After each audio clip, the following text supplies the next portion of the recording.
সই গো সই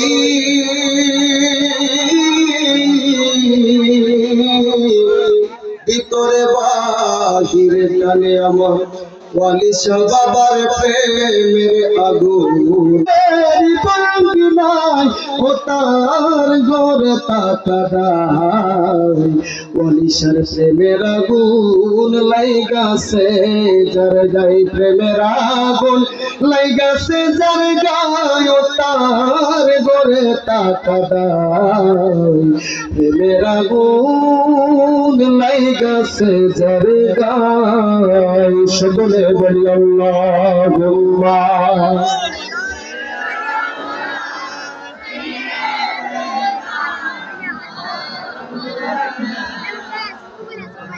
ওয়ালা আলে সাইয়্যিদিনা।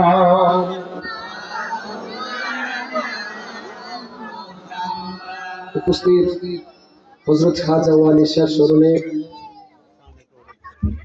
22তম ঐতিহাসিক আজকের এই মুহূর্তে সুন্নি মহাসম্মেলন তথা ভক্তবৃন্দের মিলন মেলায় যে আল্লাহ পাক রব্বুল আলামিন আমাদের সকলকে বাবুরা কথা বলিয়েন না কথা বলিয়েন না ধমক দেওয়া যাবে না কারণ তারাও বুঝলে তো এটা করতে কি বলেন। এখন যদি তাদেরকে মাহফিলে আসতে না দিয়ে বলে না তুমি দুষ্টামি করো, হ্যাঁ তোমরা মাহফিলে আসার দরকার নেই, তাহলে কি তাদের ভিতরে মাহফিলের মহব্বত ঢুকবে?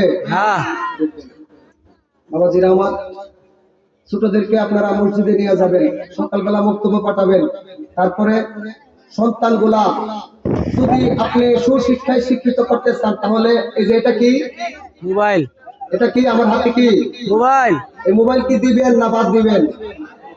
এই মোবাইলের মধ্যে পোলাপান ফ্রি ফায়ার খেললা অল্প বয়সে স্মৃতিশক্তি একবারে নষ্ট করে ফেলতেছে, কথা বাস্তব।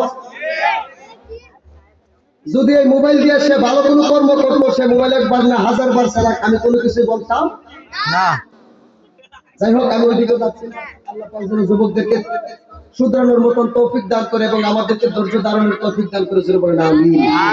লক্ষ কোটি দুরূদ আর সালাম ওই নবীজির নূরানি কদম মুবারকে যিনি মক্কার মতি মদিনার জ্যোতি দুপলের সাথে বেতার বেতে গুনাহগার উম্মতের, জোরে বলেন গুনাহগার উম্মতের, যেই নবী পাকের উম্মত হওয়ার জন্য আদম সফিউল্লাহ থেকে ঈসা রুহুল্লাহ পর্যন্ত সমস্ত নবীগণ আল্লাহর দরবারে দরখাস্ত করেছেন, আল্লাহ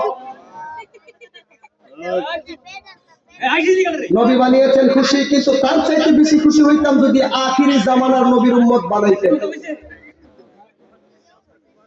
তাহলে আখিরি জামানার নবীর উম্মত আপনি আমি হয়েছি, কোন দরখাস্ত করা লাগছে? বিনা দরখাস্তে যে আল্লাহ আপনাকে আমাকে ওই নবীর পাকের উম্মত করেছেন।